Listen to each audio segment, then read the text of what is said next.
Irmãos, em nome do Pai, do Filho e do Espírito Santo, comecemos o nosso serviço de liturgia da Santíssima Trindade. Que a graça do Senhor Jesus Cristo, o amor de Deus e a comunhão do Espírito Santo seja com todos vós, irmãos. Amém. A nossa liturgia será em Hebreus. Então peço que os irmãos abram nas Escrituras em Hebreus capítulo 8. Hebreus capítulo 8. Hebreus capítulo 8. Hebreus capítulo 8, a Escritura diz o seguinte: ora, o essencial das coisas que temos dito e que possuímos é que possuímos tal sumo sacerdote, que se assentou à destra do trono da majestade nos céus, como ministro do santuário do verdadeiro tabernáculo que o Senhor erigiu, não o homem, pois todo sumo sacerdote é constituído para oferecer tanto dons como sacrifícios. Por isso era necessário que também esse sumo sacerdote tivesse o que oferecer. Ora, se ele estivesse na terra, nem mesmo sacerdote seria, visto existirem aqueles que oferecem os dons segundo a lei, os quais ministram em figura e sombra das coisas celestes. Assim como foi Moisés divinamente instruído, quando estava para construir o tabernáculo, pois diz ele: vê que faças todas as coisas de acordo com o modelo que te foi mostrado no monte. Agora, com efeito, obteve Jesus ministério tanto mais excelente, quanto a ele também mediador de superior aliança, instituída com base em superiores promessas. Porque, se aquela primeira aliança tivesse sido sem defeito, de maneira alguma estaria sendo buscada lugar para uma segunda. E, de fato, repreendendo, diz: eis aí vem dias, diz o Senhor, e firmarei nova aliança, não com a casa de Israel e com a casa de Judá. Não segundo a aliança que fiz com seus pais, não digo que os tomei pela mão, para os conduzir até fora da terra do Egito, pois eles não continuaram na minha aliança, e eu não atentei para eles, diz o Senhor. Porque esta é a aliança que firmarei com a casa de Israel, depois daqueles dias, diz o Senhor. Na sua mente imprimirei as minhas leis, também sobre o seu coração as escreverei, e eu serei o seu Deus, e eles serão o meu povo. E não ensinará jamais cada um ao seu próximo, nem cada um ao seu irmão, dizendo: conhece ao Senhor, porque todos me conhecerão, desde o menor até o maior. Pois para com as suas iniquidades usarei de misericórdia, e dos seus pecados jamais me lembrarei. Quando ele diz: nova, torna antiquada a primeira. Ora, aquele que se torna antiquado e envelhecido está prestes a desaparecer. Irmãos, vamos orar, não pedindo a bênção de Deus para o nosso culto, não é? Senhor Deus que está nos céus, nós queremos, ó Pai, te rogar, ó Deus, que o Senhor receba, ó Pai, o nosso culto que estamos prestando a Ti, que o Senhor nos proteja de todo mal, bendito, que o Senhor fale através da Tua palavra, que há de ser lida e também que há de ser exposta, que o Senhor receba, ó Pai, nossas orações, nossos louvores, que o Senhor comunique graça, ó Deus, através da bendita Eucaristia, Pai. Abençoa, Pai, os Teus filhos que puderam subir à Tua casa, ó Deus, aqueles que não puderam subir, Pai, por motivos justos, ó Deus, que o Senhor tenha misericórdia, que o Senhor os abençoe também. Eu também te rogo, Pai, que o Senhor abençoe o culto solene que está se realizando agora, ó Pai, lá na congregação de Prazeres. E te agradecendo, ó Pai, o culto solene que se realizou na congregação de Arthur, de Camaragibe. E também te agradecer, Pai, pelo estudo ontem, ó Deus, lá no ponto de pregação de Igaraçu, Pai. Que o Senhor esteja abençoando, Pai, os trabalhos, ó Deus. Que o Senhor esteja, ó Deus, nos protegendo, Pai. Em nome do Senhor Jesus. Amém. Como estão os santos, irmãos? Santo, santo, santo, Senhor Deus Todo-Poderoso, pleno estão os céus e a terra da Tua glória. Glória seja a Ti, Senhor. Irmão, vamos pegar a pastinha. A gente vai cantar a música 7 da pastinha. Salmos de louvor.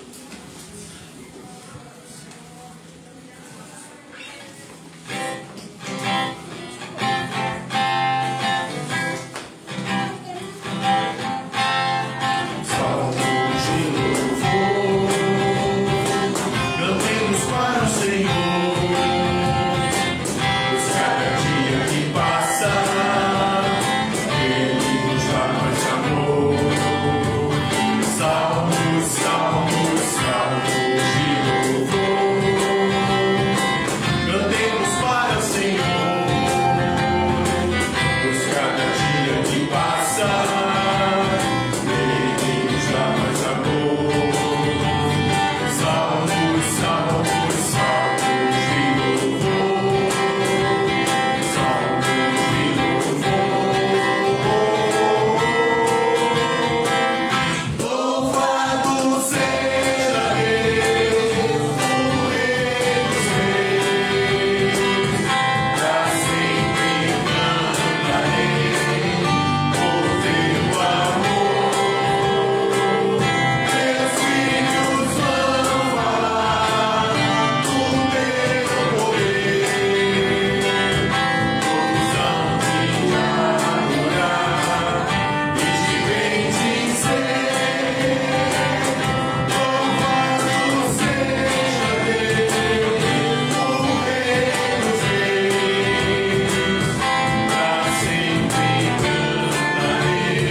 Salmo 96, irmão.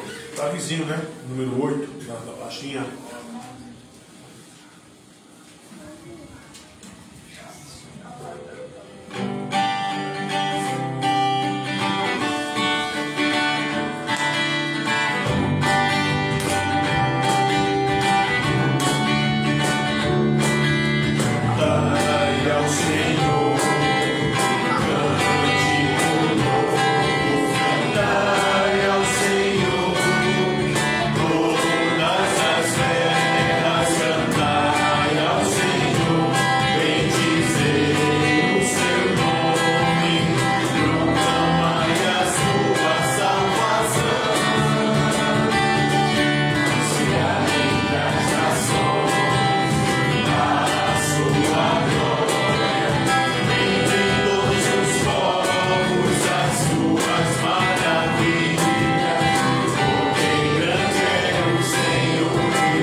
Hebreus capítulo 4, leremos do 14 ao 16. Hebreus 4, 14 a 16. Hebreus 4, 14 a 16. A Escritura diz o seguinte, irmãos: tendo, pois, a Jesus, o Filho de Deus, como grande sumo sacerdote, que penetrou os céus, conservemos firmes a nossa confiança, a nossa confissão, porque não temos sumo sacerdote que não possa compadecer-se das nossas fraquezas, antes foi ele tentado em todas as coisas à nossa semelhança, mas sem pecado. Acheguemo-nos, portanto, confiadamente junto ao trono da graça, a fim de recebermos misericórdia e acharmos graça para socorro em ocasião oportuna. Vamos ler a lei de Deus, irmãos. Êxodo 20. Êxodo capítulo 20.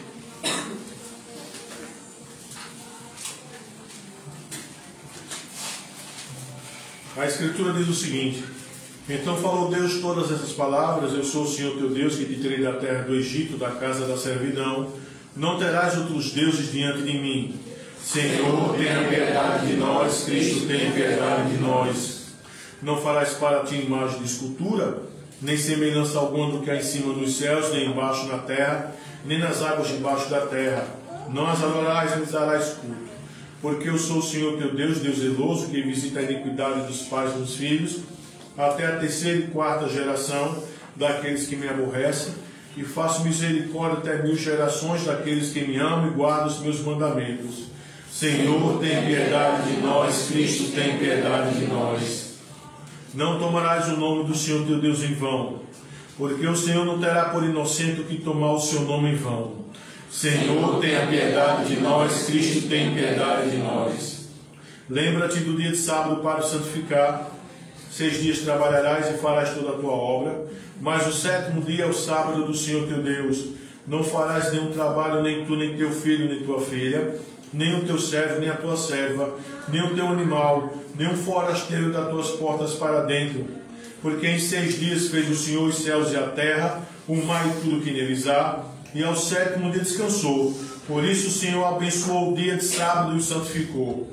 Senhor, tem piedade de nós. Cristo, tem piedade de nós. Honra teu pai e tua mãe, para que se prolongue os teus dias na terra que o Senhor teu Deus te dá. Senhor, tem piedade de nós. Cristo, tem piedade de nós. Não matarás. Senhor, tem piedade de nós. Cristo, tem piedade de nós. Não adulterarás. Senhor, tem piedade de nós. Cristo, tem piedade de nós. Não furtarás. Senhor, tem piedade de nós. Cristo, tem piedade de nós. Não dirás falso testemunho contra teu próximo. Senhor, tenha piedade de nós. Cristo, tem piedade de nós. Não cobiçarás a casa do teu próximo. Não cobiçarás a mulher do teu próximo, nem o seu servo, nem a sua serva, nem o seu boi, nem o seu jumento, nem coisa alguma que pertença ao teu próximo. Senhor, tenha piedade de nós. Cristo, tem piedade de nós. Irmão, vamos tentar o 1 João 9. É nas Escrituras, já, irmão? Abre as Escrituras. 1 João 9.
Salmo 119.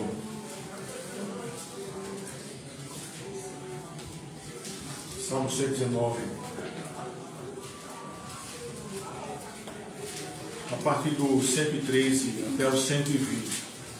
Salmo 119, a partir do verso 113 ao verso 120. A Escritura diz o seguinte: aborreço a duplicidade, porém amo a tua lei. Tu és o meu refúgio, meu escudo. Na tua palavra eu espero. Apartai-vos de mim, malfeitores, quero guardar os mandamentos do meu Deus. Ampara-me, segundo a tua promessa, para que eu viva. Não permitas que a minha esperança me envergonhe. Sustenta-me, serei salvo, e sempre atentarei para os teus decretos. Desprezas os que se desviam dos teus decretos, porque falsidade é a astúcia deles. Rejeitas como escória todos os ímpios da terra. Por isso amo os teus testemunhos. Arrepia-se minha carne com temor de ti, e temo os teus juízos. Irmãos, a gente vai confessar nossos pecados agora, mas eu queria destacar, irmão, algumas coisas dessa porção dos salmos, né? Como eu já falei para os irmãos, todo salmo é uma obra completa, tem que ser lido de forma completa, a não ser quando ele está nesse formato aqui, porque como eu já falei para os irmãos, até nas versões antigas, né, esses agrupamentos de salmo referia-se a uma letra hebraica, certo, irmãos? Então observa aqui. Eu quero principalmente essa questão aqui, irmãos. O verso 120. Arrepia-se minha carne com temor de ti, e temo os teus juízos.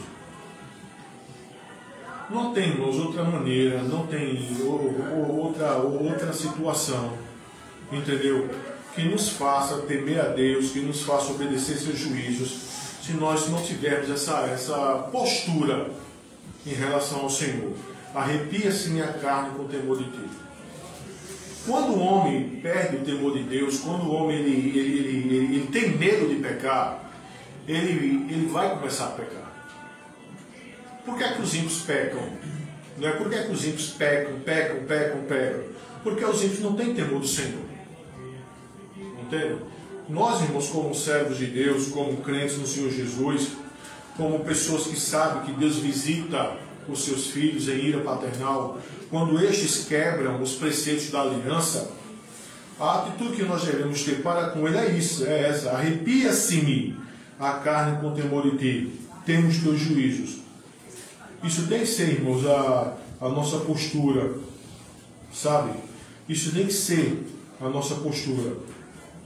Apesar do Senhor ser o nosso refúgio, nosso escudo, como diz o 114, apesar de nós esperarmos a Sua palavra, apesar de nós amarmos a Sua lei, como diz o 113, apesar de nós crermos que, conforme o 116, que Ele nos ampara segundo a Tua promessa, certo? Apesar disso tudo, irmãos, mas a gente precisa ter sempre essa perspectiva, sabe? De se arrepiar, sabe? Com o temor do Senhor e temer os seus juízos. Porque se nós não fizermos isto, irmãos, se nós não fizermos isto, se nós não tivermos essa questão com a lei de Deus, de obediência, de necessidade de cumprir os decretos do Senhor, a gente vai pecar, irmãos. A gente vai se desviar do Senhor. E quando a gente olha a história dos nossos irmãos no Antigo Testamento, sabe? Do povo de Deus, no Antigo Testamento, quando o povo de Deus se afastava do Senhor, eles começavam a fazerem coisas terríveis diante do Senhor. E Deus os visitava em ira. Mas essas coisas terríveis que eles faziam diante do Senhor estava muito relacionado a essa perca do temor a Deus. Então é algo, irmãos, que a gente precisa sempre parar e sempre estar refletindo, certo? Quando o pecado bate na porta, que a gente precisa temer a Deus mesmo. Senão a gente vai pecar.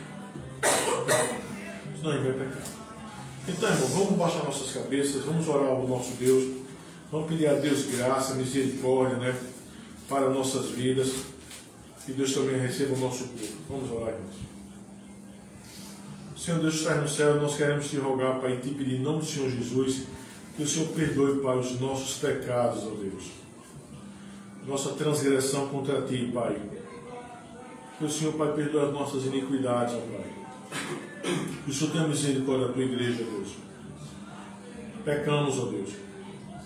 Pecamos sim. A Escritura diz que se dissermos que não temos pecado, nós somos mentirosos. Nós pecamos sim. É verdade, ó Pai, que esses pecados não podem nos separar do teu amor, Pai, da nossa salvação eterna. Entretanto, eles podem sim atrair a tua ira paternal sobre o teu povo. E por isso nós temos que rogar, Pai, que o Senhor nos perdoe, Pai, que o Senhor tenha misericórdia de nós. Eu também te peço, Pai, que o Senhor tenha misericórdia do teu povo, Pai, lá em Prazeres. Que o Senhor tenha misericórdia, Pai, do teu povo que se reuniu hoje de manhã lá em Camaragibe. Que o Senhor também, Pai, se for a tua vontade, Pai, que ali em Garaçu, Pai, venha ser uma congregação. E também, Pai, que o Senhor tenha misericórdia do pecado dos teus filhos que estão frequentando, Pai, os estudos. Se eles forem, Pai, predestinados, ó Pai, a entender a doutrina, a conhecer, ó Pai, a tua palavra, a fazer parte da congregação, Pai, que o Senhor também tenha misericórdia deles, ó Deus. Abençoa, Pai, o teu povo, Pai, a tua igreja, Pai. Tem misericórdia, Pai, dos teus santos, ó Deus, que fazem parte das outras igrejas fiéis. E tem misericórdia, Pai, de tantos que fazem parte da operação do erro. Que o Senhor os tire, Pai, que o Senhor os livre, Pai, da operação do erro. Perdoa, Pai, o nosso pecado, Pai, nossa quebra da lei, ó Deus, em nome do Senhor Jesus. Amém. E a Escritura, irmãos, como nós acabamos de cantar agora há pouco, né?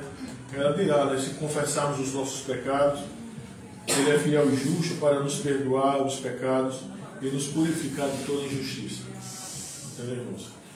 Então que o Senhor tenha misericórdia de nossas vidas, irmãos. Vamos ler a Escritura, irmãos, Hebreus capítulo 9. Hebreus 9. Vamos ler, irmãos, do 1 ao 10. Hebreus 9, do 1 ao 10.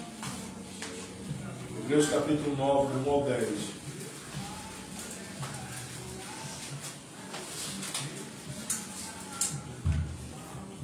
Hebreus 9, do 1 ao 10. A Escritura diz o seguinte: ora, a primeira aliança também tinha preceitos de serviço sagrado e o seu santuário terrestre. Com efeito, foi preparado o tabernáculo, cuja parte anterior, onde estava o candeeiro e a mesa e a exposição dos pães, se chama o santo lugar. Por trás do segundo véu se encontrava o tabernáculo, que se chamava o Santo dos Santos, ao qual pertencia um altar de ouro para o incenso, a arca da aliança, totalmente coberta de ouro, no qual estava uma urna de ouro contendo o maná, o bordão de Arão que floresceu e as tábuas da aliança. E sobre ela os querubins da glória, que com a sua sombra cobriam o propiciatório. Dessas coisas, todavia, não falaremos agora pormenorizadamente. Ora, depois de tudo isso, assim preparado, continuamente entra no primeiro tabernáculo os sacerdotes, para realizar os serviços sagrados. Mas no segundo, o sumo sacerdote, ele sozinho, uma vez por ano, não sem sangue, que oferece por si e pelos pecados da ignorância do povo, querendo com isso dar a entender o Espírito Santo que ainda o caminho do santo lugar não se manifestou, enquanto o primeiro tabernáculo continua erguido. É isto uma parábola para a época presente, e segundo esta, se oferecem tanto dons como sacrifícios, embora estes, no tocante à consciência, sejam ineficazes para aperfeiçoar aquele que presta culto, os quais não passam de ordenanças da carne, baseadas somente em comidas e bebidas e diversas abluções, impostas até o tempo oportuno de reforma. Irmãos, vamos colocar de pé. A gente vai estar cultuando a Deus de duas formas agora. Nós vamos cantar ao Senhor e também nós vamos entregar nossos dízimos e nossas ofertas. A gente vai cantar, irmãos, o hino 61 do nosso inário. Hino 61 do nosso inário. E depois nós vamos cantar a música 12 da pastinha. Hino 61 do nosso inário.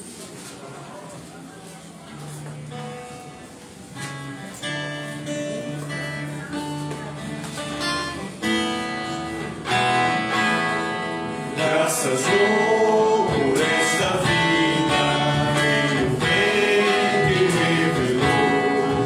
Graças pelo futuro e por tudo que passou, pelas bênçãos derramadas, pelo amor, pela aflição, pelas graças reveladas.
Declarando sua glória entre as nações.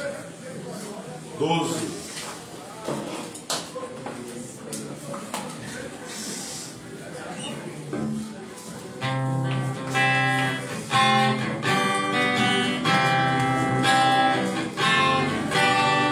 Declarando sua glória entre as nações.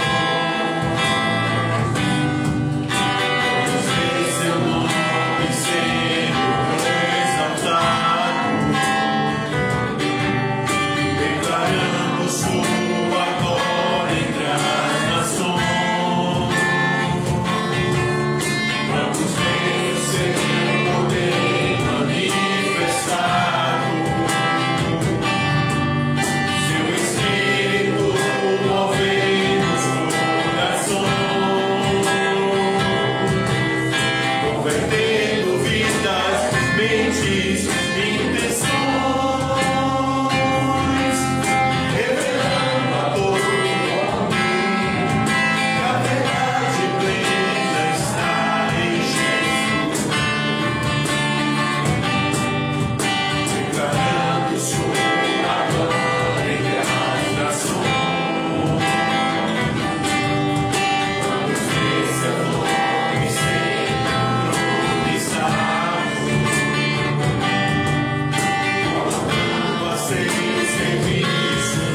Pai, nós queremos te rogar, Deus, em nome do Senhor Jesus, que o Senhor, Pai, dê sabedoria, Pai, ao conselho da igreja, Pai, para que este saiba utilizar dízimos e ofertas naquilo que a tua palavra determina. Que na tua casa, ó Deus, não haja, Pai, a falta de mantimento para ajudar quem precisa, e que também, Pai, não haja, Pai, descaso com o culto solene, ó Deus. E com o aluguel a ser pago, a manutenção, Pai, do serviço litúrgico, tanto no dia do Senhor como também nas outras reuniões, ó Pai. Tem misericórdia, Pai, dos teus santos, ó Deus, que te cultuaram dessa forma, aqueles que não puderam te cultuar dessa forma, Pai. Que o Senhor, Pai, no devido tempo, que o Senhor possa estar abrindo portas de trabalho, Deus, para que o teu povo também te cultue desse jeito. Abençoa-nos, ó Deus. Em nome do Senhor Jesus, Pai. Amém, Senhor. E amém, irmãos. Poder sentar. Eleve os seus corações. Nós elevamos ao Senhor. Demos graças a Deus. Porque é certo e bom assim fazer. Amém, irmão. O catecismo das crianças, não é?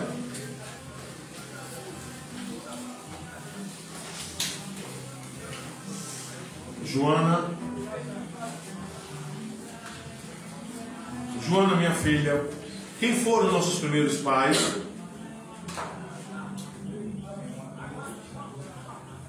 Na 32? É como Deus fez o corpo de Adão? Não, 30. Na 30? Onde Deus torna conhecido o seu amor salvífico?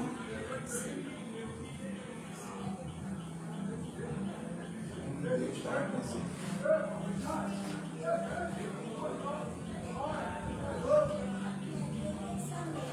Isso, meu filho, Deus salvífico. Sofia 81, né? No caso aí, você já sei. Sofia 81. Deus escolheu para salvar algumas pessoas. Essa é Sofia. Filha, Deus escolheu para salvar algumas pessoas porque elas eram melhores que outras? Não, ninguém é bom o suficiente para ser escolhido por Deus. É verdade, meu filho. Gabriel, a 40, né? No pacto com Adão, não é?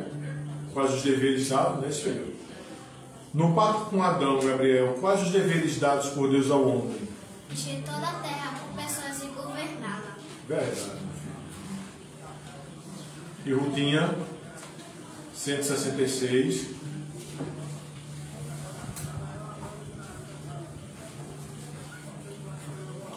Rutinha, o que é o terceiro mandamento? O que é o terceiro mandamento ensina você?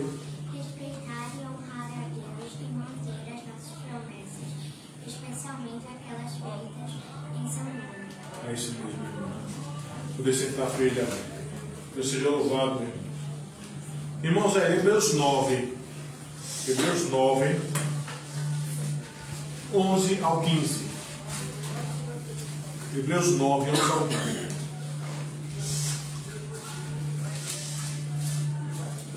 Hebreus 9, 11 ao 15.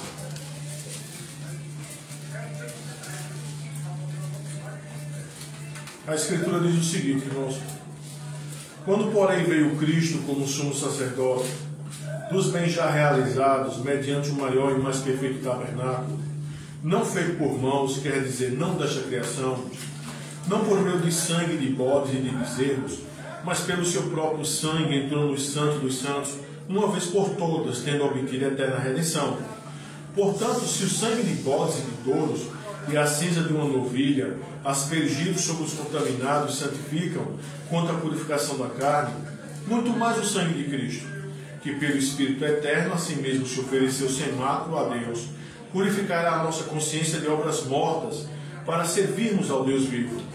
Por isso mesmo ele é o mediador da nova aliança, a fim de que, intervindo a morte para a remissão das transgressões que havia sob a primeira aliança, recebam a promessa da eterna herança àqueles que têm sido chamados. Irmãos, vamos cantar, né? A nossa pastinha 17, o canto 17 da pastinha.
Irmãos, o que eu quero tratar com os irmãos hoje, a tese que eu quero tratar, os irmãos estão vendo aí, né?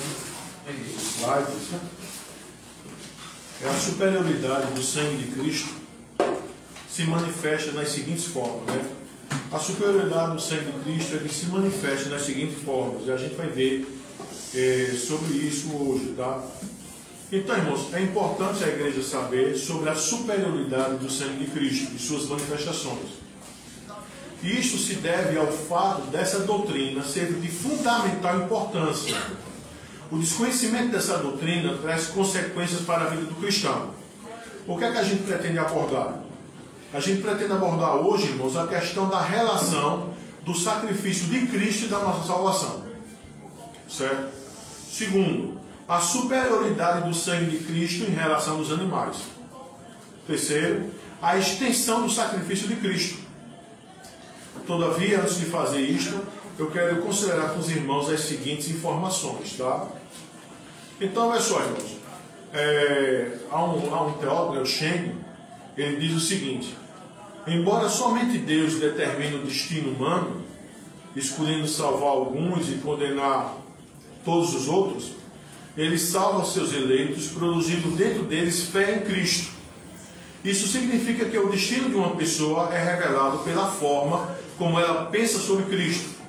Dependendo do grau e maneira de desvio da revelação bíblica, sustentar uma falsa visão de Cristo pode resultar em condenação eterna. Portanto, devemos estudar a doutrina bíblica de Cristo com cuidado e reverência, rejeitando toda posição que compromete ou distorce o que a Escritura ensina sobre ele. Então é fundamental entender isso aqui, irmãos, porque se você crê de forma equivocada a respeito de Cristo, entende, irmãos? Isso compromete sim a questão da segurança eterna de uma pessoa. Tá? Obviamente que todo aquele que é eleito por Deus, todo aquele que ouve a palavra de Deus, todo aquele que escuta a palavra de Deus, certo? Essa pessoa se fundamenta mais e mais na fé. Mas a exortação, irmãos, que Paulo fala lá em 1 Coríntios 15, eu quero que os irmãos abram as Escrituras, em 1 Coríntios 15, certo? Ela é contundente. E principalmente para esses nossos dias, onde o falso evangelho é pregado, onde há pessoas que pensam que são salvas, mas elas não creram nas Escrituras, não creram no verdadeiro evangelho. Paulo dirá em 1 Coríntios 15, verso 1 e 2, o seguinte: irmãos, venham lembrar-vos o evangelho que vos anunciei, o qual recebestes e no qual ainda perseverais. Por ele também sois salvos, se retiverdes a palavra tal como vos-la preguei. Certo? A menos que tenhas crido em vão. E por que Paulo diz isso? Porque Paulo lá em Gálatas vai dizer que se vier um anjo, se vier outro, se viesse outro apóstolo, que anunciasse um evangelho diferente daquele que ele anunciava, era anátema. Então, hoje em dia as pessoas acham: eu sou salvo. Sim, mas você é salvo por quê? Você escutou o quê? Você escutou o quê? Você é salvo por quê? Será que o fato de se falar em Jesus, será que se apresentar o evangelho do Senhor Jesus de qualquer forma, será que se apresentar um evangelho que não está nas Escrituras, será que se fizer isto, essa pessoa é salva? A Escritura vai dizer que não é. Então, irmãos, observe que é de fundamental importância nós sabermos isto aqui, ó. Primeiro, qual é a relação do sacrifício de Cristo e a nossa salvação? Qual é? Vamos ver. Como é a questão da superioridade do sangue de Cristo e dos animais? Vamos entender isso também. E a extensão do sacrifício de Cristo. Por que Cristo morreu? Certo? Então a gente vai estar trabalhando isso pela graça de Deus, tá, irmãos? Então, olha só, irmãos. A obra de Jesus Cristo é usualmente caracterizada pela expiação que ele obteve pelos eleitos. Expiação é cancelamento de pecado, tá? Então, você vai ter expiação e propiciação. Expiação, cancelamento de pecado, propiciação, afastamento da ira. Certo? Então, a natureza da expiação é uma de morte penal substitutiva. Paulo escreve: o salário do pecado é a morte, Romanos 6:23. Mas ao invés de requerer nossa própria morte, Deus enviou Jesus Cristo para pagar por nossos pecados. Você vai ver isso lá em Efésios 5:2, Efésios 5:25, certo? O próprio texto de João 10, ele dá a sua vida pelas ovelhas, tá bom, irmão? Então Deus enviou Jesus Cristo para pagar por nossos pecados, levando a nossa culpa e morrendo na cruz em nosso lugar, certo? Isso é fundamental a gente entender. A partir da perspectiva, irmão, do supralapsarianismo, um decreto para redimir o eleito é logicamente anterior ao decreto da queda do homem. A eleição de alguns pecadores para a salvação em Cristo e a reprovação do resto da humanidade pecadora. A aplicação da obra redentora de Cristo aos pecadores eleitos, a redenção dos pecadores eleitos pela obra de Cristo, a queda do homem, a criação do homem e do mundo. E a obra redentora de Cristo não foi uma reação ao pecado do homem, antes Deus decretou a queda do homem de forma que a expiação pudesse ocorrer, tá? Isso diz respeito à estrutura, à questão dos decretos. Cristo foi escolhido antes da fundação do mundo, 1 Pedro 1:20, para ser o Cordeiro de Deus. Paulo escreve que a vida eterna foi prometida antes dos tempos eternos aos eleitos de Deus. Tito 1:1 e 2. E que Deus escolheu aqueles a quem Ele redimiria antes da criação do mundo. Efésios 1:4. Deus determinou a identidade dos eleitos, escolheu redimi-los e selecionou Cristo como Redentor antes da criação do mundo. Tá? E também, irmãos, aí tendo dito isso, né, eu quero considerar com os irmãos o seguinte: será que o texto sagrado fala sobre a superioridade do sangue de Cristo? Né, e como ele se manifesta nas seguintes formas? Sim. E pela graça de Deus a gente vai ver isso hoje, né, irmãos? Então, olha só. A primeira divisão do nosso sermão, que fala sobre essa superioridade, né, do sangue de Cristo, a primeira forma que eu quero trabalhar com os irmãos é isso, né?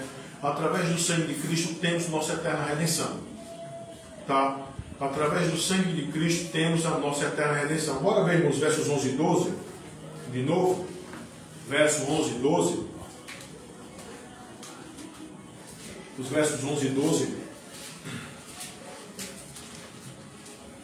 A Escritura diz o seguinte: quando, porém, veio Cristo, como sumo sacerdote dos bens já realizados, mediante o maior e mais perfeito tabernáculo, não feito por mãos, quer dizer, não desta criação, não por meio de sangue de bodes e de bezerros, mas pelo seu próprio sangue entrou no Santo dos Santos, uma vez por todas, tendo obtido a eterna redenção. Então observe isso aqui, ó. Através do sangue de Cristo nós temos nossa eterna redenção, certo? Não é algo que a gente vai batalhar para ter. Aqueles que foram justificados, aqueles que foram eleitos antes da fundação do mundo para a salvação, eles têm sim a eterna redenção por causa do sangue de Cristo. Então, irmãos, analisando os versos, o que é que a gente percebe? Primeiro, Cristo é sumo sacerdote, e como tal entra no Santo dos Santos. Não é isso que diz o verso 11? Não é? Quando, porém, veio Cristo como sumo sacerdote. Então, Cristo é o nosso sumo sacerdote. Primeira coisa que a gente tem que entender é isso. Na antiga aliança, o sumo sacerdote entrava uma vez por ano. Certo? Conforme a gente leu aqui, né? No texto lá no próprio texto de Hebreus 9, correto? Que diz o seguinte, ó, verso 7. Mas no segundo sumo sacerdote, ele sozinho, uma vez por ano, não sem sangue, que oferece por si e pelos pecados de ignorância do povo. Na antiga aliança, o sumo sacerdote entrava uma vez por ano, está lá em Levítico 16, e ele entrava com dois tipos de sangue: um sangue pela sua própria família e o sangue do bode que tinha sido morto, que pelo todo o povo. E todo santo ano ele tinha que fazer isso. Tá? O Senhor Jesus, ele não entrou com sangue de um animal, ele entrou com seu sangue no Santo dos Santos, no céu, uma vez por todos e para sempre. Esse sacrifício do Senhor não é repetido. Ele entrou uma vez só. Certo, irmãos? E por que ele fez isso? Porque ele é o nosso sumo sacerdote. Tá bom? Só o sumo sacerdote podia entrar no Santo dos Santos. E ele entra no Santo dos Santos. Certo? Outra coisa, irmãos, que a gente tem que ver é o seguinte, vamos lá. O que são esses bens que Cristo nos deu? Observe o verso 11. Quando, porém, veio Cristo como sumo sacerdote dos bens já realizados. O Kistemaker diz o seguinte, lá no seu comentário. O autor de Hebreus não diz, mas nós assumimos que ele declara que é o grande relacionamento que Deus tem com o seu povo. O conhecimento de Deus e sua lei no coração, na mente do seu povo. A remissão do pecado que Deus deu ao seu povo. Hebreus 8, de 10 a 18, 10 a 12, melhor dizendo. Certo? Irmãos, esses bens, o texto fala que já existiam, não é? Observa, dos bens já realizados. Certo? Então vamos lá, através do maior e mais o maior tabernáculo, não feito por mãos, ou seja, dessa criação. Hebreus 8, 2. O Kistemaker vai dizer, o tabernáculo celestial dá aos santos livre acesso a Deus, porque nenhum véu separa Deus e o homem. Cristo abriu o caminho para Deus baseado em sua obra mediadora da terra. Ou seja, antes na antiga aliança nós tínhamos um véu que separava o santo dos santos do santo lugar. Certo? Cristo, quando morreu, esse véu se rasgou. Hoje nós podemos já chegar a Deus diretamente através de Cristo, porque Cristo é nossa oferta e Cristo é o nosso sumo sacerdote. Tá bom, irmãos? Então observa cá. Esse verdadeiro tabernáculo foi estabelecido pelo Senhor, como o escritor nos lembra. O que ele quer dizer é que Deus deu a Moisés uma cópia do tabernáculo que o Senhor Deus mostrou para ele. Está lá em Êxodo 25, 9 e 40. Tá? Então, pessoal, o que é que o texto vai dizer? 9 e 11. Quando, porém, veio Cristo, como sumo sacerdote, dos bens já realizados, mediante o maior e mais perfeito tabernáculo. Esse tabernáculo que o texto se refere aqui não é o tabernáculo que Moisés fez, mas é o tabernáculo celestial, do qual Deus deu uma cópia para que Moisés fizesse um semelhante. Cristo entrou nele. E Cristo entrou no Santo dos Santos uma vez só, levando seu sangue pelos eleitos de Deus. Ou seja, por nós, irmãos. Tá? Então vamos lá, vamos andar um pouquinho aqui. A cópia desse tabernáculo estava na terra. Por isso que ele diz aqui, ó, o mais perfeito tabernáculo, não feito por mãos, quer dizer, não desta criação. Não é? A cópia estava na terra. Mas o verdadeiro tabernáculo está no céu. A Escritura diz, a Escritura menciona um tabernáculo no céu? Sim. Isaías diz que ele viu o Senhor assentado sobre um alto e sublime trono, e as abas de sua veste enchiam o templo. Isaías 6:1, também Miqueias 1:2. Esse santuário não foi erigido por homens, mas por Deus. Deus nunca o teria levantado se ele não tivesse nomeado Cristo para servir nesse tabernáculo. Depois do término de sua obra expiatória, Jesus entrou no santuário de Deus, e lá ele representa os interesses de todo o seu povo. Do tabernáculo de Deus flui bênçãos que ultrapassa qualquer bênção do sistema sacrificial levita. Então compreende isso aqui. Quando o Senhor Deus ele chama Moisés e manda Moisés fazer o tabernáculo, o Senhor Deus deu uma cópia. Faz desse modo aqui. Essa cópia que Moisés deveria fazer era cópia de algo. De algo que? De um tabernáculo que existia no céu, que existe no céu. Que é onde Cristo entrou. Entendemos? Que é onde Cristo entrou. Tá? Vamos dar uma olhadinha, irmãos, só para vocês terem uma ideia sobre isso. Veja aí Hebreus 9, 23. Hebreus 9, 23. A Escritura diz o seguinte: era necessário, portanto, que as figuras das coisas que se acham nos céus se purificassem com tais sacrifícios, mas as próprias coisas celestiais são com sacrifícios superiores. As coisas que havia no tabernáculo aqui na terra eram purificadas com sangue de animais. Mas o tabernáculo real que está lá no céu não podia ser purificado com esse sangue animal. Tinha que ser purificado com o sangue de Cristo. E observa, é isso que o texto vai dizer, o verso 24. Porque Cristo não entrou em santuário feito por mãos, até porque ele não poderia entrar, porque ele não era descendente de Levi, ele era descendente de Judá. Certo? E ele não era da ordem de Arão, ele é da ordem de Melquisedeque. Então observa, porque Cristo não entrou em santuário feito por mãos, figura do verdadeiro, porém no mesmo céu para comparecer agora por nós diante de Deus. Nem ainda para se oferecer a si mesmo, muitas vezes como sumo sacerdote cada ano, entra no Santo dos Santos com sangue alheio. Então Cristo não entra nesse santuário, no Santo dos Santos, no tabernáculo celestial, várias vezes. Ele só entrou uma vez só. E a Escritura vai dizer que, como ele entrou uma vez só, ele obteve sim uma eterna redenção. Por isso, irmãos, é impossível que aqueles que uma vez foram regenerados, eles possam se perder eternamente. É impossível. É impossível, pois, que aqueles que foram justificados possam deixar de ser justificados. Agora, com isso, a gente sempre se lembra, né, irmãos? Não quer dizer que pelo fato do cidadão, ou a irmã, ou a pessoa estar na igreja, que essa pessoa é crente no Senhor Jesus. Na igreja tem ímpios. Eu estou falando dos verdadeiros crentes, daqueles que foram eleitos antes da fundação do mundo, daqueles que foram regenerados, daqueles que foram adotados, daqueles que foram justificados, daqueles por quem Cristo morreu. Então Cristo entra no Santo dos Santos com o seu sangue pelos nossos pecados. Então veja só o contraste. Vamos pegar um pouquinho esse contraste do verso 12. Veja o contraste do trabalho dos sacerdotes e do trabalho de Cristo. Vamos lá. O 12. Não por meio de sangue de bodes e de bezerros, mas pelo seu próprio sangue entrou no Santo dos Santos, uma vez por todas, que ele obteve a eterna redenção. Qual é a ideia aqui? Bodes e bezerros. Por quê? Porque o bezerro era o sangue que era oferecido pela família do sumo sacerdote.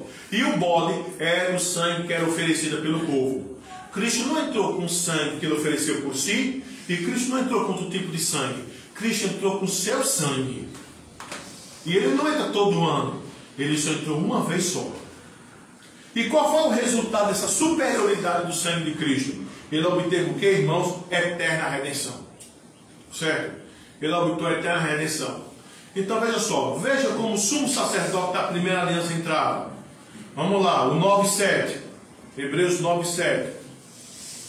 A Escritura vai dizer: mas no segundo o sumo sacerdote, ele sozinho, uma vez por ano, não sem sangue, que oferece por si, que era o de bezerros, e pelo povo, pela ignorância do povo, que era o do bode. Aí observa, veja que o escritor dos Hebreus fala que esse procedimento apontava para uma realidade superior. Hebreus 9, 8 e 10. Querendo com isso dar a entender o Espírito Santo, que ainda o caminho do santo lugar não se manifestou enquanto o primeiro tabernáculo continua erguido. Isto é uma parábola para a época presente, e segundo esta se oferece tanto dons como sacrifícios, embora estes, no tocante à consciência, sejam ineficazes para aperfeiçoar aquele que presta culto. O sangue dos animais não conseguia obter uma eterna redenção. O sangue de Cristo consegue obter sim a eterna redenção. No que diz respeito ao Senhor, ele não entra no Santo dos Santos com sangue alheio, e sim com o seu. Essa ideia do verbo, irmão, indica uma indicação concreta, real e única. E quer realçar, e querendo realçar essa verdade, é dito uma vez por todas. Tá? Então, olha só. A gente precisa entender isso. Vamos fazer uma síntese aqui. Porque hoje o sermão vai ter um bocado de doutrinas e informações. Então, vamos fazer uma síntese aqui do que a gente está vendo até agora. Tá bom? Vamos lá. Cristo é sumo sacerdote. Certo? Cristo entrou num mais perfeito e maior tabernáculo. Entenda o seguinte. Quando Moisés construiu o tabernáculo, lá em Êxodo, aquele tabernáculo não foi invenção da cabeça de Moisés. O Senhor Deus deu a planta para Moisés. E essa planta que fora dada para Moisés, ela é uma cópia do tabernáculo que existe nos céus. Nesse tabernáculo na terra, que é uma cópia daquele que existe nos céus, o sumo sacerdote, que era da tribo de Levi e da ordem de Arão, ele entrava no Santo dos Santos uma vez por ano. certo? E ele entrava com 2 tipos de sangue. Um sangue de bezerros, pela sua família, e o sangue do bode, pelo povo. Lembre-se que no dia do Yom Kippur, Levítico 16, tinha 2 bodes que ficavam de frente. Um era morto, e o outro era o bode emissário. Que quando o sumo sacerdote saía, ele colocava a mão na cabeça do bode emissário e alguém vestido liturgicamente correto levava aquele bode para o deserto. Certo? Só que veja só, Cristo, ele não entra no santuário humano, até porque só podia entrar no santuário humano descendentes da tribo de Levi, e também que fosse segundo a ordem de Arão. Cristo é da tribo de Judá, então Cristo não entrou em santuário humano. Cristo entrou no santuário celestial, porque a ordem sacerdotal de Cristo, que é de Melquisedeque, era superior à ordem sacerdotal arônica. Então Cristo entrou uma vez só, e Cristo não entrou com sangue de animal, Cristo entrou com seu sangue. Então Cristo é oferta e ofertante. Cristo entrou com seu sangue e ele fez isso por ser sumo sacerdote. Agora, qual é o resultado disso? O que é que o Senhor, como sumo sacerdote, ganhou? Aí vamos ver agora. Ele obteve eterna redenção. Certo? Eterna redenção. O que quer dizer isso? Não há como alguém por quem Cristo morreu, por quem Cristo adquiriu essa salvação, se perder. Não há. Não há a menor possibilidade. Não há. Por quê? Porque se isso fosse possível, essa pessoa estaria desfazendo o sacrifício de Cristo na cruz. Essa pessoa estaria desfazendo a aceitabilidade de Deus Pai por porta do sacrifício de Cristo. Então isso é impossível. Agora, a gente não pode confundir. As pessoas que advogam que crente pode perder salvação, né, os irmãos que falam isso, geralmente pegam aquele exemplo, né? Ah, quer dizer que uma vez salvo para sempre, agora o cara vai a pecar. Ao contrário, filho. Quem é verdadeiramente salvo, como nós vimos hoje na escola dominical, ele foi desarraigado do mundo. Quem é verdadeiramente salvo, foi transportado das trevas para a luz. Se alguém nutre o desejo, sabe, de voltar a pecar, de viver pecando, é porque tal pessoa nunca nasceu de novo. Então, irmãos, a doutrina, quando se aprende que uma vez salvo, salvo para sempre, ela não vai produzir em você a vontade de pecar, porque nessa salvação não se perde. Ao contrário. Ao contrário. Ela vai conscientizar você do grande benefício que Deus fez por você. Agora, se a pessoa tem vontade de voltar para o mundo, é porque ele nunca saiu do mundo, irmãos. Quem tem saudade do Egito é ímpio. Eleito de Deus que saiu do Egito, não tem saudade do Egito, não. Observe, irmãos, que Cristo adquiriu para a gente uma eterna redenção.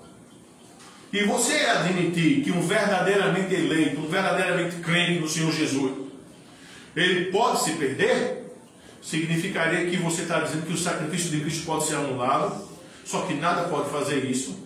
E dizer tal infâmia é cometer blasfêmia contra a obra de Cristo. É chamar o Pai de mentiroso e dizer que o Espírito Santo não tem poder de nos segurar, já que Ele é o nosso Senhor. Isso é sério. Isso é sério, irmãos. Compreende? Isso é sério. Então, irmãos, ó, observe essa imagem aqui. Efésios 1:3, ó, nós fomos criados, não é? Houve a queda e a condenação. Em Jesus se há a salvação, certo? E o nosso destino é a eternidade futura. Agora, todos que estão condenados vão ser salvos? Não.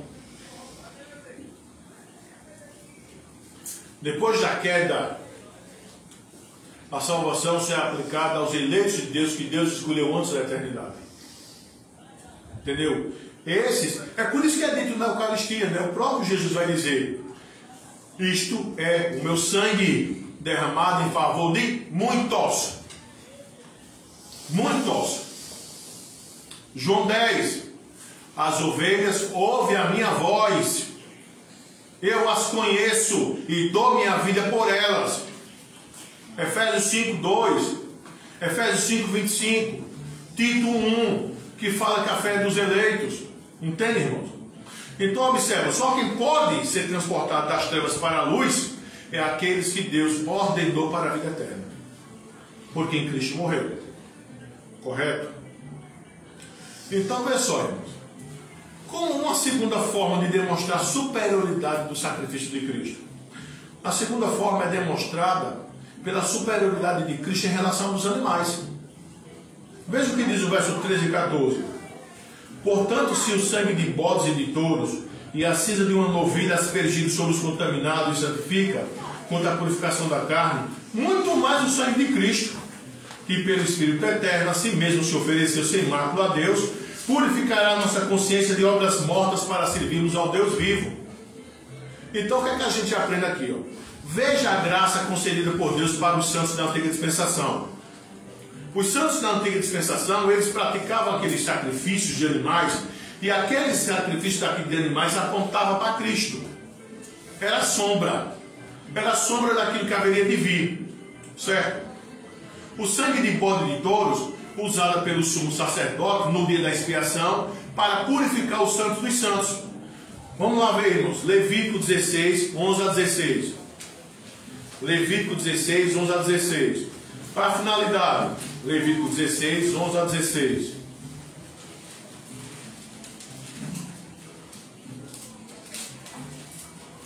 Levítico 16, 11 a 16. A Escritura diz o seguinte: Arão fará chegar um novilho de sua oferta pelo pecado e fará expiação por si e pela sua casa. Imolará um novilho da sua oferta pelo pecado. Tomará também sobre o altar o incensário cheio de brasa de fogo diante do Senhor, 2 punhados de incenso aromático bem moído, e trará para dentro do véu. Porá o incenso sobre o fogo perante o Senhor, para que a nuvem do incenso cubra o propiciatório que está sobre o testemunho, para que não morra. Tomará o sangue de novo do novilho, e com o dedo aspergirá sobre a frente do propiciatório, e diante do propiciatório aspergirá 7 vezes do sangue como foi dado. Isso é o sacrifício por ele. A partir do 15 por diante, esse mesmo ritual vai ser feito pelo povo. Observa aí o verso 15. Depois imolará o bode da oferta pelo pecado, que será para o povo, e trará o seu sangue para dentro do véu, e fará com o seu sangue como fez com o sangue do novilho, aspergir-o-á no propiciatório também diante dele. Assim fará expiação pelo santuário, por causa das impurezas dos filhos de Israel, das suas transgressões e de todos os seus pecados. Da mesma sorte fará pela tenda da congregação, que está com eles no meio de suas impurezas. Então, olha só. Como é que se fazia o sacrifício? Como é que se obtinha um perdão na antiga aliança? O sumo sacerdote entrava no Santo dos Santos com 2 tipos de sangue e fazia esse ritual todinho. Entende, irmãos? Fazer esse ritual. Ó, a cinza, por exemplo, de uma novilha era usada com água para purificar pessoas que tinham tocado um cadáver. Número 19, 9, 17 a 18. Depois disso, ela se tornava qualificada para as obrigações de culto. Tá? Quem quer que houvesse tocado um corpo morto era considerado impuro por 7 dias. Cinza da novilha queimada era colocada no jarro. Água fresca era derramada sobre as cinzas. E com o sopro mergulhado na água, aspergia-se a pessoa impura no 3º e no 7º dia. Veja que esse procedimento obtinha um resultado. Qual é o resultado? Os santifica contra a purificação da carne. O verbo santificar aqui, ó, que a gente vê aqui, ó, no verso 13, entendeu? Olha, os santificam. Esse verbo, irmão, ele indica uma ação concreta, real e contínua. Mas como veremos, isso aqui vai ser substituído pela purificação produzida por Cristo. Então observa que Deus, mesmo através de sangue dos animais, Deus manifestava a sua graça. Só que esse ritual, ele não era, irmãos, definitivo. E a diferença, sabe, do sangue dos animais para o sangue de Cristo consiste nisso. Tá? Então bora aqui continuar, para a gente entender. Ora, se o sangue cinza, por causa da graça de Deus, podia fazer isto, imagine o sangue de Cristo. O sangue de animais tinha poder cerimonial. O sangue de Cristo pode libertar a consciência da culpa.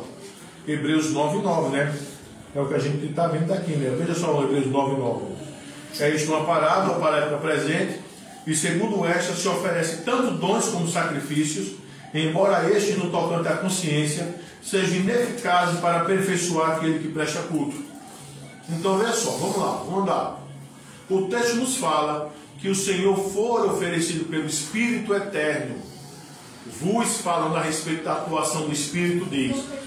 Além disso, nosso Senhor precisava do Espírito como equipamento real de sua natureza humana para a execução de sua tarefa messiânica.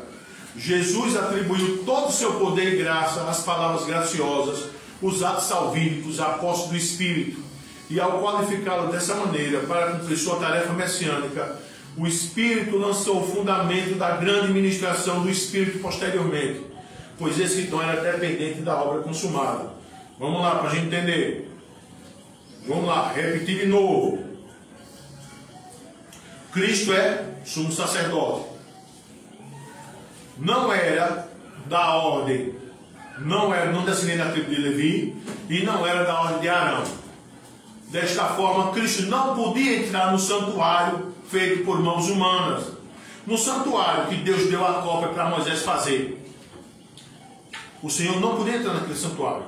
Por quê? Porque ele não era da tribo de Levi e nem da ordem de Arão. Agora, Cristo era da tribo de Judá e da ordem de Melquisedeque. A ordem de Melquisedeque era uma ordem superior. Então, Cristo entrou em que santuário? No santuário que está nos céus. Nos céus tem um santuário do qual Moisés recebeu a cópia. Certo? Cristo entrou lá. Mas Cristo entrou naquele santo dos santos. Quantas vezes? Uma vez só. Com sangue de animais? Não. Com seu próprio sangue. Para obter o quê? Uma eterna redenção. Fazendo a comparação agora entre o sangue dos animais e o sangue de Cristo, a Escritura diz que o sangue dos animais, por causa da graça de Deus, tinha sim um efeito. Mas o sangue de Cristo é superior ao sangue dos animais. Entende, irmãos? O sangue de Cristo é superior ao sangue dos animais. Tá? Cristo a si mesmo se ofereceu. Certo? Observa aí o verso 14, irmãos. Muito mais o sangue de Cristo, que pelo Espírito Eterno a si mesmo se ofereceu sem mácula a Deus. Cristo a si mesmo se ofereceu. O verbo lá no grego, para tal ação, indica uma ação real, concreta e definitiva, feita uma única vez. Esta oferta foi feita de forma imaculada, ou seja, ela é perfeita a Deus. Irmãos, para poder um verdadeiro crente se perder, Deus Pai tinha que ter rejeitado a perfeição do sangue de Cristo. Só que o sangue de Cristo é perfeito. Não tem? É imaculado. O sangue de Cristo é mais que uma mera limpeza cerimonial. O sangue de Cristo purifica a nossa consciência, demonstrando assim a superioridade. Entendeu? É por causa de tão grande sacrifício que nós podemos servir ao Deus vivo. Veja só o verso 14. Muito mais o sangue de Cristo, que pelo Espírito Eterno a si mesmo se ofereceu sem mácula a Deus. O que é que ele vai fazer com a gente? Ele vai nos purificar nossas consciências de obras mortas. Para quê? Para seguirmos ao Deus vivo. Por que Deus aceita o nosso culto? Porque nós somos purificados pelo sangue de Cristo. Não entende, irmãos? Deus nos aceita por causa disso.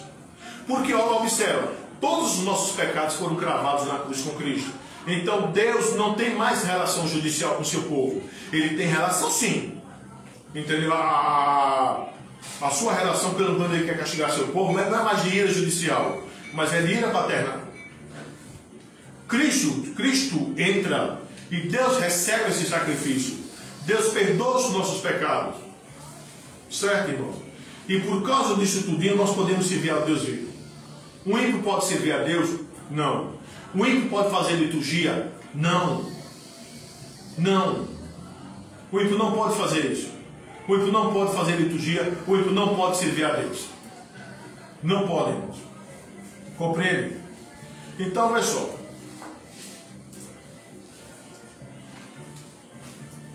Observe isso aqui. Observe isso aqui. Isso era um animalzinho, um cordeiro que tinha sido sacrificado. Essa imagem. certo? O cordeiro sacrificado. Aqui, ó, a ovelha melhor dizendo, né? Aqui, ó, isso aqui era temporário. Isso aqui não obtinha uma eterna redenção. Mas para quem isso aqui apontava? Para Cristo. Aí sim, obtinha a eterna redenção. Tá? E eu quero que vocês prestem atenção nisso, irmãos. Deixa eu ver aqui.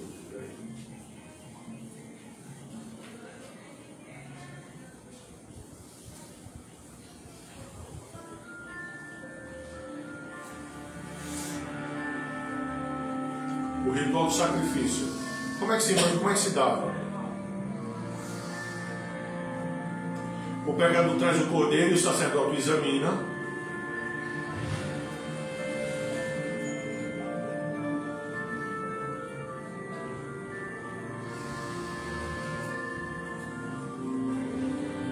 O sacerdote examina não o pecador, mas o cordeiro.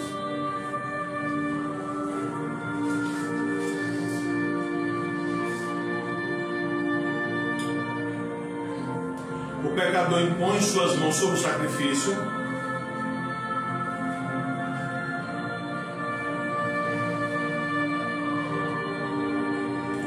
A ideia dos pecados sendo passados, né? Aliás, a questão da substituição.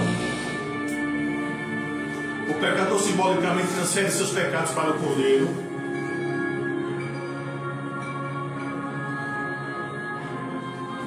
E é interessante que é o ofertante que mata o cordeiro. O cordeiro é imolado pelo próprio pecador.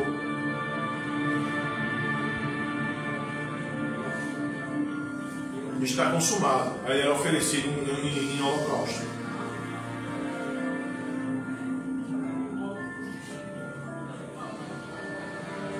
O pecador agora é um homem livre do pecado.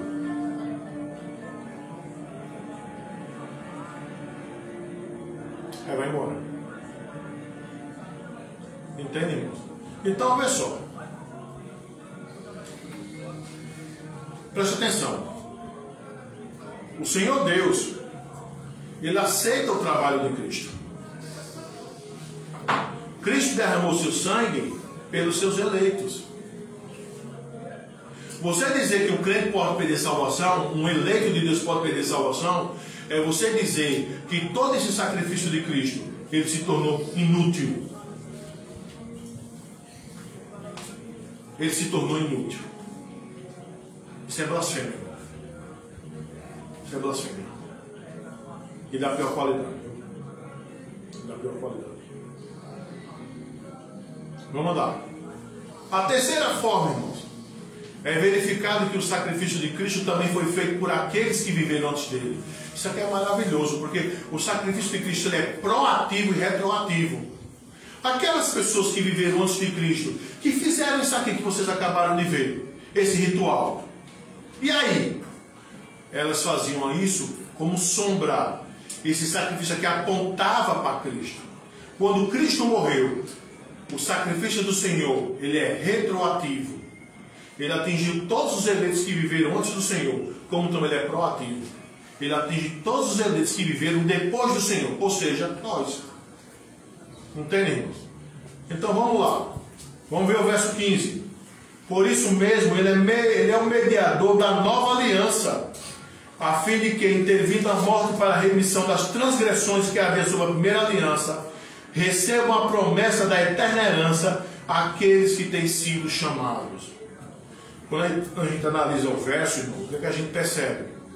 O Kistemek, mais uma vez, ele fala que quando o autor escreve, por isso mesmo, o verso 15, ele quer que nós olhemos para os versículos 13 e 14 especificamente, e para o contexto precedente como um todo. Nesses dois versículos, o escritor contrasta os sacrifícios da primeira aliança com o sacrifício de Cristo, que introduz um novo relacionamento. Veja o que o texto diz que o Senhor é mediador, não é isso que começa? Cristo é o quê? Mediador.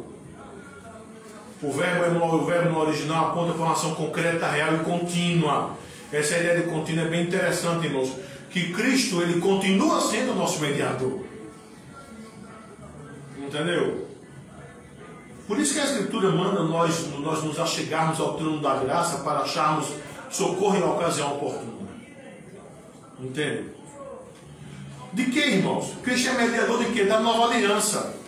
A expressão grega é diatekkaine, quer dizer isso, que a aliança ela foi restaurada. Ela não é nova no sentido de algo que não existia, e sim nova no sentido de algo que foi reformado, ou seja, a base já existia. A ocorrência da morte de Cristo aponta para a singularidade dessa morte. Ela foi única. Veja a razão da morte de Cristo: a redenção das transgressões que adentrou a primeira aliança. Cristo também morreu pelos nossos irmãos no Antigo Testamento. Entende? Hebreus identifica a primeira aliança falando do período veterotestamentário. E a finalidade disto é para que recebam a promessa os chamados. Quem são os chamados, irmão? Os eleitos de Deus. Eles também receberam a promessa. Também receberam a promessa. Como as pessoas do Antigo Testamento eram salvas? Pela fé. Então, irmão, vamos para a aplicação aqui. Eu quero fazer a aplicação de outra forma. Pelo seguinte: eu quero mais uma vez rever com os irmãos essas questões que a gente viu. Veja só, a gente precisa entender o texto.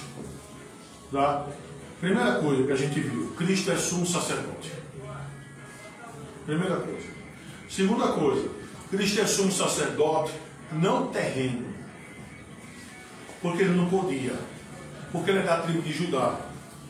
Só podia ser sumo sacerdote terreno da tribo de Levi, e que fosse da ordem de Arão. Cristo é da tribo de Judá. Só que Cristo é sumo sacerdote do tabernáculo celestial. Ele é sumo sacerdote, entendeu? E ele é da ordem de Melquisedeque. Ele entra no santuário celestial com sangue, tá? Com sangue de animal? Não. Com seu sangue. Ele entra mais de uma vez? Ele continua entrando para estar fazendo purificação? Não. Ele entrou uma vez só. E quando ele entrou uma vez só, ele obteve o quê? Redenção temporária? Não, é eterna redenção. Essa redenção que ele obteve, ela pode ser desfeita? Não. Ela pode ser anulada? Não. Ela é eterna? É sim. Por quê? Porque o sangue de Cristo, o sacrifício de Cristo foi aceito pelo Pai. Falando sobre a superioridade do sangue de Cristo em relação aos animais, o dos animais tinha uma função transitória, o de Cristo é eterna. Aqueles irmãos que morreram na antiga aliança, no Antigo Testamento, os crentes verdadeiros, os eleitos de Deus verdadeiro, a eficácia do sangue de Cristo é tanto retroativa como proativa. Atingiu também a eles. Entende, irmãos? Atingiu também a eles. Então, olha só. Abrir a boca e dizer que uma pessoa verdadeiramente eleita, verdadeiramente crente no Senhor Jesus, uma pessoa que foi remida pelo sangue do Cordeiro, que ela pode perder a salvação, é blasfêmia. Agora, não podemos nos confundir. Toda pessoa que está na igreja é crente, é remida? Não. Não. Mas um verdadeiro crente, um verdadeiro remido no Senhor Jesus, este não pode perder a salvação. E se ele vier a pecar, ele pode pecar? Sim. A Escritura diz que se dissermos que não temos pecado, somos mentirosos. Mas se um verdadeiro remido pecar, o que é que acontece? Deus visita ele em ira paternal. Deus o leva ao arrependimento. E ele produz frutos de arrependimento. O ímpio não é visitado em ira paternal. Não é levado ao arrependimento. E não produzirá frutos de arrependimento. Por quê? Porque Cristo não morreu por ele. Cristo morreu pelo seu povo. Pelos homens que o Pai deu a ele antes da fundação do mundo. João 17. Entende, irmãos? Compreender, irmãos. Vocês não podem falar, vai balançar a cabeça. Se não compreendeu, balança que não, para se explicar no final do culto. Vocês compreenderam, irmãos? Hein, bênçãos? Compreenderam? Então, irmãos, a conclusão do nosso sermão: a igreja deve glorificar a Deus por tão grande salvação. A igreja deve glorificar a Deus por tão grande salvação. Certo, irmãos? E como é que eu glorifico a Deus por tão grande salvação? Vivendo uma vida digna, irmãos. Vivendo uma vida digna, correta diante do Senhor. Certo? Que possamos ter sempre em mente estes aspectos do sacrifício de Cristo pelos seus eleitos. Quais aspectos? Primeiro, que através do sangue de Cristo você tem a eterna redenção. Então glorifica a Deus por isso. Eu estava falando para a Vânia que eu me lembro que quando eu compreendi, até lá em Caruaru, eu era adolescente, quando eu compreendi que a minha salvação não se perdia, sabe, a vontade que eu tive era de dar um grito na igreja, mas eu não podia. Mas a vontade que eu tive era essa. Sabe, irmãos, quando você compreende a obra de Cristo, quando você compreende que aquilo que você é em Cristo, nada pode desfazer. Nada pode desfazer o que você é em Cristo. Nada pode separar você do amor de Deus. Então nós temos que glorificar, irmãos. Nós temos que agradecer a Deus por tão grande salvação, né? Outra coisa, aprenda, irmãos, que a superioridade do sangue de Cristo é superior ao dos animais que foram oferecidos na primeira aliança. Então, irmãos, não achem que o sangue de Cristo, as pessoas brincam. As pessoas dizem assim de forma: ah, hoje eu sou crente, amanhã eu vou no mundo, eu vou me converter de novo. E elas tratam o sangue de Cristo como se fosse o sangue de animais. Sabe? Porque o sangue do animal era isso. O sumo sacerdote entrava com o sangue do bode. Naquele momento que ele saía, que colocava a mão sobre o bode que tinha ficado vivo, lembre-se que eram 2 bodes. Um morria e outro ia para o deserto. Mas vamos supor que o cabra saiu dali. No outro dia ele pecou. Entendeu? Aquele ritual só seria feito 1 ano depois. Não quer dizer que ele não tinha outros meios para confessar seus pecados. Tinha sim. Mas aquele ritual de entrar no Santo dos Santos com o sangue pelo povo e depois colocavam na cabeça do bode emissário que representava o pecado do povo, aquilo só iria ser feito 1 ano depois. Então tem pessoas que acham que o sacrifício de Cristo é igual de bode. Ah, ele fez isso por mim. Eita, mas o que ele fez por mim não serve agora. Não, irmãos, o sacrifício de Cristo é eterno. É eterno. Compreende? O sacrifício de Cristo, irmão, foi feito por aqueles que viveram antes dele. O sacrifício de Cristo foi feito por aqueles que viveram antes dele. Retroativo e proativo. Então, irmãos, que o Senhor nos ajude. A Ele toda glória pelos séculos dos séculos, irmãos. Amém. Eu percebi que as crianças gostaram, não foi? Disso aqui, né? Mas é bem pedagógico isso mesmo, né? Entendeu? É bem pedagógico mesmo isso aqui. A questão de como se dava, né? Essa questão aqui, ó. O ritual do sacrifício no tabernáculo, não é? Chega. Isso é importante que você entenda, irmãos. Entendeu? Isso é importante. O pecador traz o cordeiro e o sacerdote examina. Examina todinho para ver se não tinha mácula, para ver se não era aleijado, para ver se não era coxo. O sacerdote examina não o pecador, mas o cordeiro. É interessante, irmãos, que o Pai também examinou Cristo. O Pai examinou tudo o que Cristo fez. Entendeu?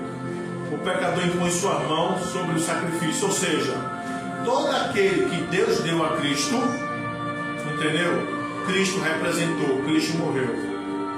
Eu acho fantástico isso, ó, a questão quando o pecador põe a mão, não é? Porque o pecador simbolicamente transfere seus pecados para o Cordeiro. Isso, irmãos, é 2 Coríntios 5:21, a dupla substituição. A justiça de Cristo vai para os eleitos e o pecado dos eleitos vai para Cristo. Por isso que Cristo morre na cruz. O cordeiro é imolado pelo pecado do povo. Entendeu, irmãos? Está consumado. Uma vez Vânia perguntou para mim, por que Cristo falou está consumado? Depois que o Senhor cumpre a obediência ativa, ele cumpre a lei e a obediência passiva, ele vai morrer. Antes dele morrer, ele diz, está consumado. Tudo está feito e o Pai aceitou. Entende, irmãos? Compreenderam? Até os bebezinhos compreenderam, não foi?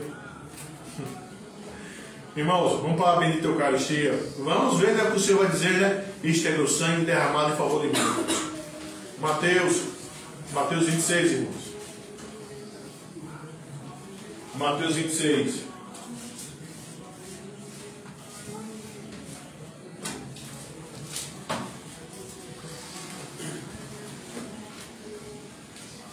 Mateus 26.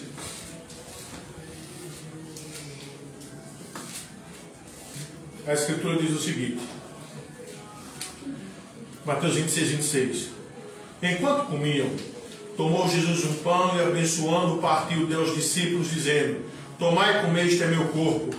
A seguir tomou um cálice, tendo dado graça, deu aos discípulos, dizendo, bebei dele todos, porque isto é meu sangue, o sangue da nova aliança, derramado em favor de muitos, para a remissão de pecados. Está vendo? E digo-vos que desta hora em diante, não beberei deste fruto da videira até aquele dia em que o hei de beber novo convosco no reino de meu Pai. E tendo cantado o hino, saíram para o monte das oliveiras. Então, irmãos, vamos orar. Vamos pedir a Deus, né, a sua graça. Senhor nosso Deus e Pai, nós queremos te rogar, Pai, em nome do Senhor Jesus Cristo, nosso Cordeiro Pascual, nosso sacrifício, que o Senhor revista os elementos que os teus santos são de pegada de sacramentalidade, que eles recebam Cristo espiritualmente, tanto no pão quanto no vinho. Que a bendita Eucaristia não seja veículo de condenação, e sim de graça, ó Deus, para o teu povo, ó Pai. Abençoa-nos, ó Deus, em nome do Senhor Jesus. Amém. Chamar o nosso irmão Alex, né, que vai nos auxiliar na distribuição do pão. Irmãos, a Escritura diz que o Senhor ele parte o pão. Este é o corpo que é dado por nós. E que nós, irmãos, devemos sim receber os elementos do pão da Eucaristia com discernimento. Compreendendo, irmãos? A gente viu, né? A gente acabou de escutar um sermão que fala da superioridade do sangue de Cristo em relação aos animais. E eu agora falei da obediência ativa e a obediência passiva. Irmãos, preste atenção uma coisa clara. Deus nos elegeu para a salvação. Deus nos elegeu para a justificação. Mas é o seguinte, irmãos, como é que nós poderíamos alcançar a justiça que Deus requer? Se a justiça que Deus requer se dá pela obediência perfeita da lei. Nós éramos pecadores. Nós somos pecadores. Entendemos? O mais justo entre nós não poderia adquirir essa justiça porque ele nasceu em pecado. Jesus nasceu sem pecado.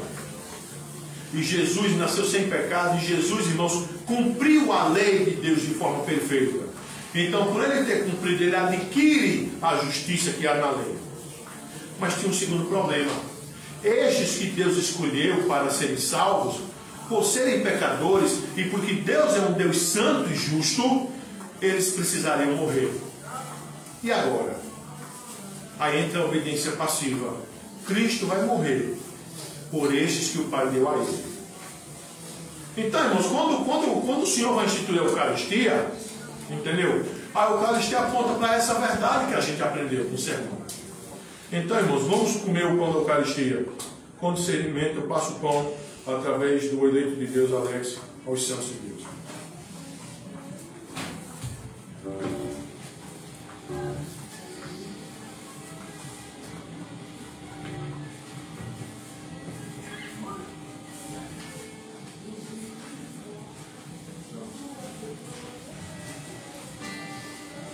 O 20, irmãos. Página número 20, a pastinha.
do poder que há no sangue do Senhor Jesus, irmão. De quanto, irmãos, o sangue do Senhor Jesus é suficiente e eficaz para os eleitos, irmãos. Então a gente muda, irmãos, a nossa postura. Uma das grandes graves da igreja hoje é não entender a questão do significado da morte de Cristo, sabe? Do que vem ser a eterna redenção. É tomar a Eucaristia às vezes sem ter esse discernimento, quando a gente vai dizer, isto é o meu sangue, é o que vai ser feito agora, né? Isto é o meu sangue derramado por vós, que é derramado por muitos. Ontem lá no estudo em Garaçu eu considerava isso, né? João 10, as minhas ovelhas ouvem a minha voz e elas me seguem, mas elas não vão seguir o estranho. Mas só quem ouve a voz do pastor são as suas ovelhas, porque em Cristo morreu. Então, irmãos, quando a igreja compreende isso, você toma a Eucaristia de outro jeito, de outra forma. Porque uma coisa é você tomar a bendita Eucaristia sem discernimento, entendeu? E outra, bem diferente, é você tomar a Eucaristia com discernimento. Eu quero passar o rito da Eucaristia aos eleitos de Deus, por mão do servo de Deus Alex.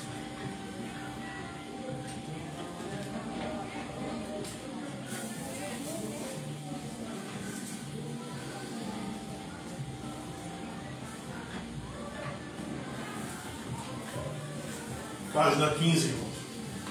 Desculpa, hino 15, música 15 da pastinha.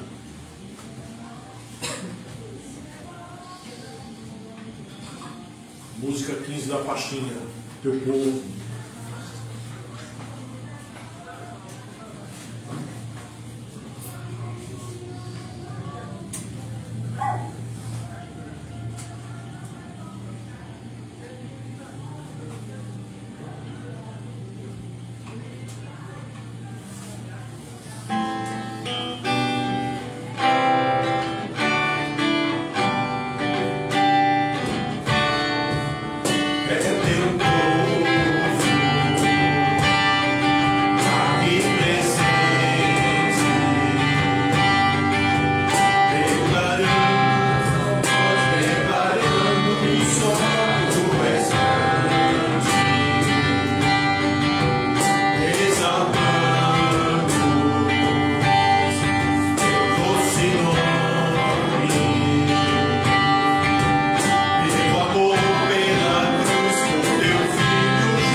Algum eleito de Deus deixou de pegar o vinho eucarístico, irmãos? Tomai e bebei. Este é meu sangue que foi derramado por vós.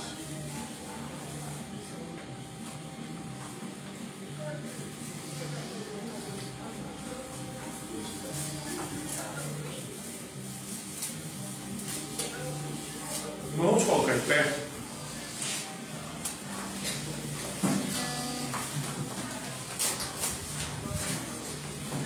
Vamos cantar, né?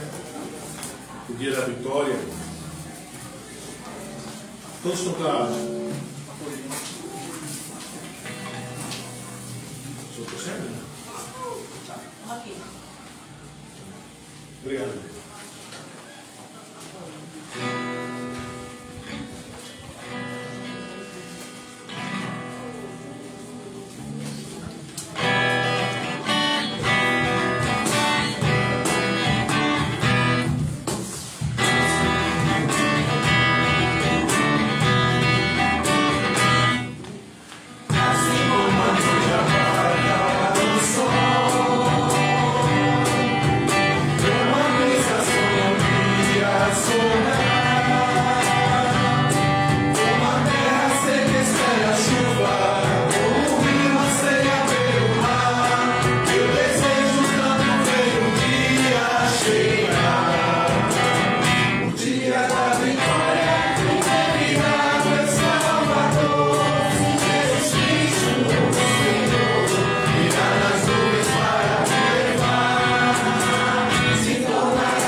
Isso é uma verdade. Isso é uma verdade. Bom, irmãos, quando eu canto essa música, né? Que é uma música agora dos vencedores do Cristo, eu gosto muito dela e me identifico com ela, porque como os irmãos sabem, né, que meu maior sonho é subir e não morrer, estar vivo no último dia, né? Eu quero ver o meu Senhor vir nas nuvens para punir todos os ímpios. Então, quando eu canto uma benção dessa, irmãos, eu me identifico. Se Deus me der essa graça, eu quero ver esse dia. Mateus 6, irmãos, de 9 a 13. A Escritura diz o seguinte, bens eleitos de Deus: portanto, vós orareis assim: Pai nosso que estás nos céus, santificado seja o teu nome, venha o teu reino, faça-se a tua vontade, assim na terra como nos céus. O pão nosso de cada dia dá-nos hoje, e perdoa as nossas dívidas, assim como nós temos perdoado aos nossos devedores. Não nos deixes cair em tentação, mas livra-nos do mal, pois teu é o reino, o poder e a glória para sempre. Amém. Nossa fé comum, eleitos, creio em Deus Pai Todo-Poderoso, Criador do céu e da terra, creio em Jesus Cristo, seu único Filho, nosso Senhor, o qual foi concebido por obra do Espírito Santo, nasceu da Virgem Maria, padeceu sob o poder de Pôncio Pilatos, foi crucificado, morto e sepultado, desceu ao Hades, ressurgiu dos mortos ao terceiro dia, subiu aos céus, está sentado à mão direita de Deus Pai Todo-Poderoso, de onde há de vir para julgar os vivos e os mortos. Creio no Espírito Santo, na Santa Igreja Universal, na comunhão dos santos, na remissão dos pecados, na ressurreição do corpo, na vida eterna. Amém. Vamos orar, irmãos.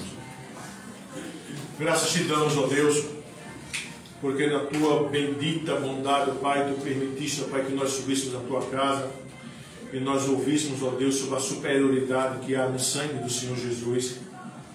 que nos garantiam eterna redenção, Pai. Entrando em tabernáculo, não feito por mãos humanas, não desta criação, mas no tabernáculo celestial, uma vez por todas, para obter sim para nós a eterna redenção. Ó Deus, nós queremos te agradecer, Pai, por tão grande salvação, bendito. Te rogar, Pai, que o Senhor nos ajude, Pai, na nossa caminhada cristã.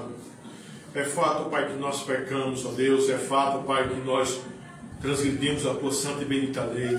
É fato, Pai, que muitas vezes nós não estamos andando de acordo com a tua palavra. Mas é fato também, Pai, que nada disso, ó Deus, pode anular aquilo que nós somos em Cristo, teus filhos. É fato também, Pai, que isso é tão verdade que não é anulado, que tu nos visita em ira paternal. Tu nos disciplina, conforme a Escritura diz: se estás sem disciplina da qual todos são participantes, és bastardo, porque que filho há que o Pai não corrija? Além de tu nos disciplinar, bendito, tu nos leva ao arrependimento. E além de nos levar ao arrependimento, tu fazes que nós produzamos frutos de arrependimento. E tudo isso, ó Deus, porque aquilo que nós somos em Cristo não pode ser anulado. Nada pode nos separar do teu amor eletivo, do teu amor, Pai, que nos escolheu antes que houvesse mundo, antes da fundação do mundo. E nós fomos dados a Cristo. E a eficácia do sangue de Cristo também é conhecida antes da fundação do mundo. O Senhor Jesus, enquanto esteve na carne, enquanto estava nesse mundo, Ele cumpriu a tua lei, adquirindo a justiça que há na lei, transferindo para nós. E os nossos pecados foram transferidos para Ele, eis a razão da sua morte. Mas tu, ó Deus, aceitaste tudo isso. O último verso lá de Romanos capítulo 4 fala sobre isso. E tu ressuscitaste Jesus para a nossa justificação. E nós queremos te dar graça, Deus, por causa disso. Ó Pai, nesse momento também, Pai, eu quero te apresentar, Pai, o teu servo, irmão Lissandro, que teve que ser socorrido lá para o Pronto Paulina para fazer lá a tomografia na cabeça dele. Até agora, Pai, a gente não sabe, Pai, até porque estava em culto solene, não sabe, Pai, o resultado. Mas eu te peço, Pai, que tu esteja com o teu servo, com a família do teu servo, Deus. Também, Pai, a tua serva Érica, que se tiver no teu santo decreto, Deus, vai ter bebezinho essa semana. Que Guilherme, Pai, possa vir ao mundo, ó Deus, com saúde, perfeito. E que em breve, ó Deus, Jonas esteja trazendo ele para receber o sinal da aliança, ser batizado, Pai. Ó Deus, tem misericórdia, Pai, da tua serva, irmã Osanide e Gilson. Abençoa-os, ó Deus. Derrama a tua bênção, Pai, sobre a vida deles, ó Pai. Como também, Pai, sobre a vida dos teus outros santos aqui em Arthur, Pai. Ó Pai, tem misericórdia de nós aqui, Pai. Faz a tua igreja crescer, chama os teus eleitos, ó Deus. Faz com que teu povo, Pai, evangelize, ó Deus. Abençoa também, Pai, o futuro projeto, ó Deus, de evangelização de Jonas e Dolly, ó Deus, lá na residência deles, ó Pai. Para que tu, ó Deus, também chame os teus eleitos ali, ó Deus. Ó Pai, eu também quero te apresentar, Pai, a irmã, Pai, Noêmia, lá de Prazeres. A irmã Lourdes, a questão do coração dela. A irmã Neida, a questão do joelho, Pai. A tua serva Graça, ó Deus, na recuperação da quimioterapia. Élia, ó Deus, na questão lá da sua recuperação perfeita, Pai, da cirurgia do coração. Que o Senhor tenha misericórdia, Pai. Que o Senhor também, Pai, tenha misericórdia, Pai, do teu servo, o presbítero Jairo, ó Deus, que está lá em Manaus. Abençoa o teu servo, Pai. Abençoa, Deus, o teu povo lá, ó Deus. Tem misericórdia do teu povo, Pai. Abençoa também, Pai, a tua serva Cíntia, ó Deus, lá na igreja de Camaragibe, que eu fiquei sabendo antes do culto começar, que a tua serva estava na UPA. Que o Senhor tenha misericórdia da tua serva. Da irmã Maria Barra, ó Deus, lá de Camaragibe, tem misericórdia, Pai. E lá, ó Deus, o ponto de pregação lá de Igaraçu. Que o Senhor esteja abençoando, Pai, as famílias que estão indo lá, Pai. A família de Roberto que está abrindo as portas. As outras pessoas que estão indo, Pai. Que o Senhor tenha misericórdia de cada um, ó Deus. E se for da tua vontade, ó Pai, se tiver no teu santo decreto que ali haja, ó Deus, em breve, uma congregação. Para que o teu nome seja exaltado, o verdadeiro evangelho seja pregado, pecadores sejam chamados ao arrependimento, ó Deus. E os teus eleitos sejam congregados. Abençoa teu povo, Pai. Abençoa, Pai, o dia a dia do teu povo, Pai, essa semana que começou. Teu povo, Pai, sairá amanhã para os seus trabalhos. Que o Senhor tenha misericórdia. Tenha misericórdia também, Pai, da minha esposa, que a gente também vai lá no médico. Para a Vânia fazer, Pai, os exames que está restando, Pai. Para poder a questão dela, ó Deus, se assim for da tua vontade, ser resolvida. Abençoa, Pai, teus servos, ó Deus. Tem misericórdia também, Pai, dessa dor de cabeça que está chateando tua serva, a irmã Solange, ela dá com o remédio e passou o culto todo com dor de cabeça. Que o Senhor tenha misericórdia dela, ó Deus. Tem misericórdia, Pai, do teu povo, Pai. Abençoa a tua igreja. Abençoa os teus eleitos, ó Deus, os teus santos, ó Pai. Protege o teu povo de pecar contra ti, Pai. Livra do caminho do teu povo, ó Deus, o ímpio. Não permita, Pai, que o adúltero, o homicida, o assassino, o ladrão, Pai, atravesse o caminho do teu povo. Protege, Pai, a casa do teu povo, ó Deus, enquanto o teu povo estiver dormindo, e protege os animais do teu povo. Por Cristo, com Cristo e em Cristo. A vós, ó Pai, Todo-Poderoso, toda a honra e toda a glória, agora e para sempre, na unidade do Espírito Santo, pela mediação do nosso Cordeiro Pascual, Cristo Jesus.